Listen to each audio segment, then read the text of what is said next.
The police suddenly said, "We've quickly taken a child found in the car to the hospital. You're under arrest." I was shocked when they showed up at my house and couldn't believe what they were saying. "What? I don't have a child," I replied, confused. The officer looked confused too. They said they found the car's owner through the license plate and it was registered in my name. Could this be true? I had a feeling, so I rushed to the hospital where the child was taken. There, I saw a boy about 5 years old lying on an emergency bed.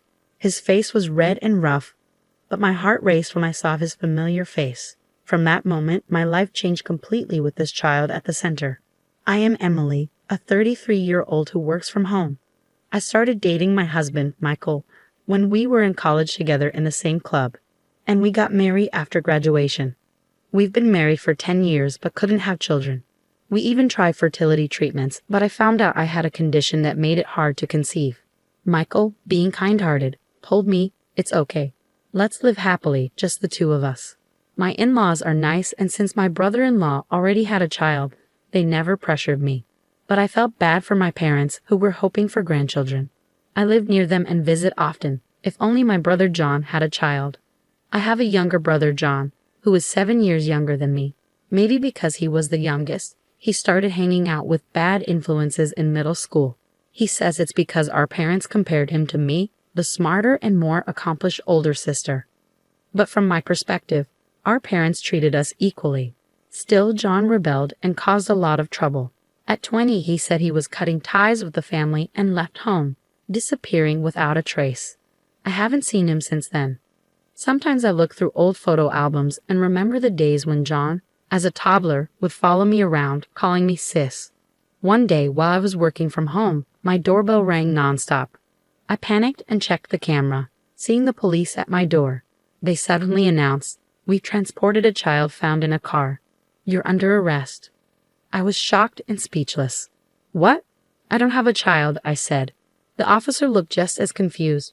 I had so many questions. The police explained that a passerby had noticed a car abandoned on the road with a limp child inside and reported it. The child was taken by ambulance to the emergency room. When I asked where the car was, they said it was in front of my parents' house. Unfortunately, my parents were away on a trip. The police identified the car's owner from the license plate. While the car was registered in my name, the person using it was my younger brother, John. I used to lend my car to John when he got his license, and he took it when he left home. Since then, the car has been left in front of my parents' house only when it needed inspection and maintenance. Despite scolding him, my parents felt sorry for John and took care of the car, thinking he might need it. But who was the child left behind in the car? Hurrying to the hospital, I approached the bed in the emergency room and saw just the top of a small head peeking out from a blanket. The curly, wavy hair instantly reminded me of someone. My heart raced as a childhood memory of John flashed before my eyes. Getting closer, I saw the face of a boy around 4 to 5 years old who looked strikingly like John. Could it be? Just then, I received a phone call from my mother, who was away and sounded panicked. John called and asked me to take care of his child. He said he left the child in the car because we were not home. Under this blazing sun, what should we do? I reassured my worried mother that the child had already been taken to the hospital and seemed likely to survive. She sounded relieved and said she would be back soon. I understood my mother's feelings. There was no time for a trip now. I knew this child was my brother's. But when was he born, and who is his mother? I explained to the police that he was probably my brother's child and decided to stay with the boy. After that, I tried calling my brother several times, but couldn't reach him. Looking at the child, he seemed to be in pain. Seeing such a small body enduring so much hurt broke my heart. At that moment, a nurse came and handed me the clothes the child had been wearing before changing into hospital pajamas. They were worn out and very dirty, with the name Tom written on the tag. From his extreme thinness and the state of his clothes, it was clear that Tom had been living in a very tough situation. That evening, my mother returned from her trip and rushed to the hospital. "John," she murmured, holding Tom tightly with tears in her eyes. Tom looked a lot like John. By the next day, Tom's condition had improved, but he seemed very scared. I gently asked him, trying not to scare him, "How old are you, Tom?" "I'm 5 years old," he replied, holding out one hand and counting his fingers. "Wow, you speak so clearly." I praised him and stroked his head. and he smiled for the first time. Still, Tom seemed thin, pale, and small. The doctor said he had bruises all over his body. I convinced the police to let us take care of Tom until we could reach John, and somehow managed to avoid filing an official report. 3 days later, Tom was ready to leave the hospital. I didn't want him wearing his old, ragged clothes, so I bought him new ones and dressed him in them. He looked even smarter and cuter in his fresh outfit. As we were leaving the hospital, I finally managed to get through to John on the phone, but there was a lot of noise on the other end. How could you leave him in the car under the blazing sun? He ended up in the hospital, I shouted in frustration. He survived, didn't he? So it's fine, John replied casually. He had bruises all over his body. Did you do this? I demanded. Thomas is clumsy. I was just teaching him discipline, John retorted, showing no remorse. I was speechless. He's only 5 years old. He's struggling. He can't even remember his letters no matter how many times I try to teach him.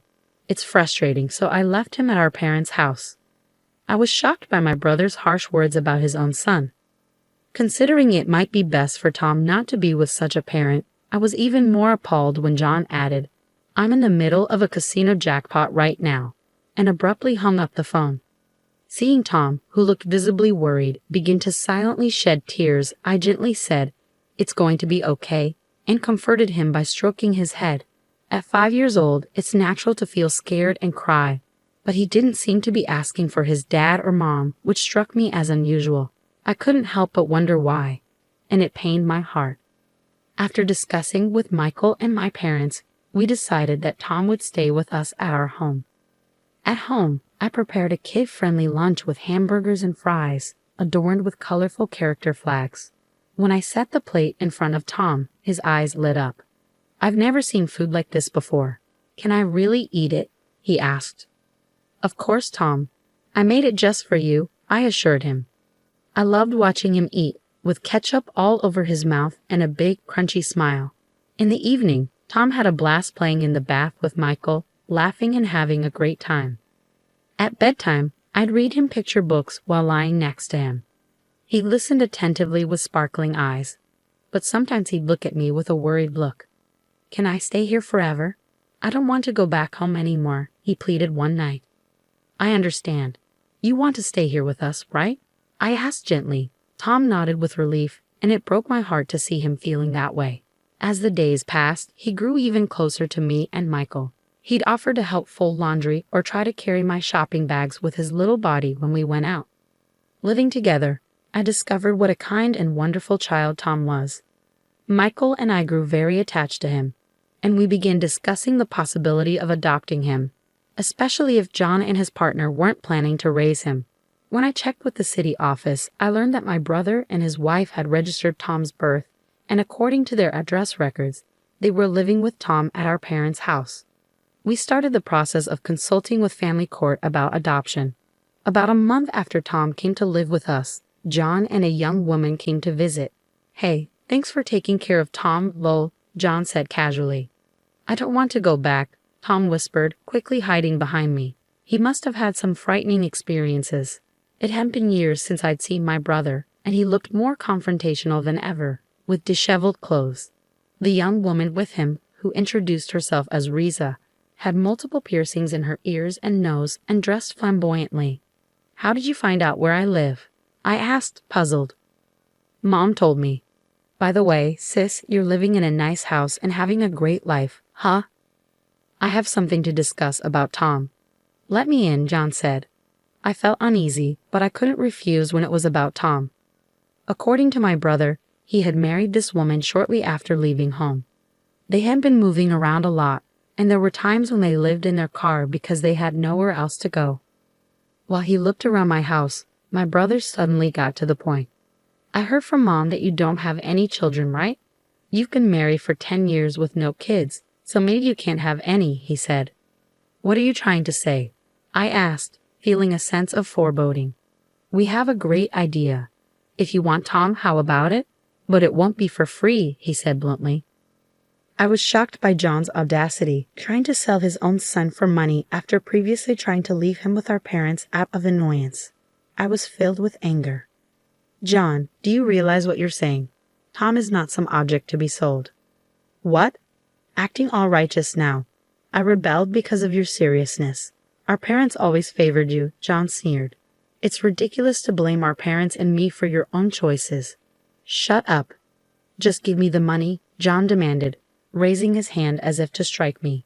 In that moment, Tom, who had been hiding behind me, stepped forward. He stretched out his arms, trying to shield me from John. Seeing this, I felt even more determined to protect Tom. John, selling your own child for money is absolutely wrong, I stated firmly. Despite my initial outrage, I decided to give them the $13,400 I had saved in my dresser as a settlement. I also had them sign an agreement that they would have no further involvement with Tom and obtained their consent for the adoption. John's wife callously remarked, "It's a relief not to have to deal with such a troublesome child," shocking me with her indifference. Once the paperwork was finalized, they took the money, smirked, and vanished. From that moment on, Tom truly became our son, and we completed all the necessary legal procedures. The days that followed were filled with happiness. Tom thrived and grew healthy, and as a couple, we found our lives enriched with smiles and joy thanks to him. During this time, we began to notice Tom's talents and were eager to nurture them. However, 15 years later, another incident unfolded when my younger brother and his wife paid us a visit. John now sported a scruffy beard, messy hair, and looked much older than his 41 years. His wife appeared disheveled, with no makeup, wearing dirty clothes and torn plastic sandals. It was clear they were going through tough times and living a rough life. I had a sinking feeling because their visit couldn't bring anything positive, and unfortunately, my dependable husband Michael was at work that day. "What brings you here?" I asked cautiously. "I need some money," John replied bluntly. "Why should I give you any money?" I countered, feeling uneasy. "I'm surprised. I thought Tom was just a dumb kid, but he got into a top medical school, didn't he?" John said, revealing he had heard about Tom through someone in our neighborhood at a local tavern. In reality, Tom was very bright. He had excelled in school since elementary years and earned admission to a prestigious medical program right after high school. "That's no longer your concern," I said firmly. "It's a big deal. He's my son, and since he turns out to be such a great kid, I thought I'd take him back," John stated. "What?" I exclaimed, shocked by his audacity. "If you don't like it, how about you give me $33,500, John suggested. "Didn't I already give you $13,400 15 years ago?" I countered. "That's a different situation," John insisted. "I can't give you that much money," I firmly refused. John grabbed my collar and threatened me, asking if I wanted to get hurt. It hurt more emotionally than physically, seeing my brother act this way. Just then, someone shouted, "Stop it," and grabbed John's arm. It was Tom, now a strong 20-year-old. Tom easily subdued John, who ended up lying face down on the floor. My brother's wife, seeing Tom all grown up, said warmly, "You've grown so much. I'm your mom. I've wanted to see you." But Tom stood firm, declaring, "My only parents are the mom and dad of this house. I remember the terrible things you did to me when I was just 5. I felt love for the first time when I came here. You are not my parents." Even after Tom's heartfelt words, John and his wife didn't seem ready to give up. So I showed them the agreement we had made 15 years ago. It clearly stated, "We will have no future involvement with the child. If we fail to comply, legal action will be taken. You've broken your promise." "I'm calling the police," I stated firmly. They looked visibly shaken, trying to make excuses that they had forgotten about the agreement. In reality, we're being chased by debt collectors. Without $33,500, we're in serious trouble.